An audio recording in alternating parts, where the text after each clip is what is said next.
ሌሎች ደግሞ የሚከራይ ቤት የሚፈልጉ ሰዎችን ኢላማ ያደርጋሉ። በኢንተርኔት ላይ ቤት እየፈለጉ ከሆነና በጣም ምቹ ቦታ ላይ የሚገኝ እንዲሁም በምርጥ ፎቶዎች የተሞላና የሚያስችሉትን ቤት እንደ አማራጭ ካገኙ ይጠንቀቁ። በኤአይ የተፈጠረ ሊሆን ይችላል። በሌለ ቤት ስም ቅድመ ክፍያ እንዲልኩላቸው ለማታለል የተዘጋጀ ሊሆን ይችላል።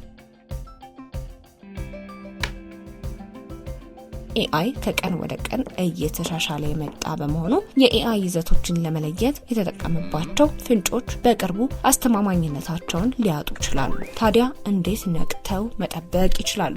ምንጮችን ያረጋግጡ። ሁልጊዜም ይህንን ያጋራውን ሰው ማን ነው፣ ለምንስ አጋራው ብለው ይጠይቁ። እንግዳ ወይም የማይመስል ነገር ሆኖ ከተሰማዎት በተለይ ስሜታዊ ወይም ደስተኛ፣ ቁጡ ወይም ድንጉጥ እንዲሆኑ የሚያደርጉት ከሆነ ምንጩን በድጋሚ መመርመሩ ተገቢነት አለው።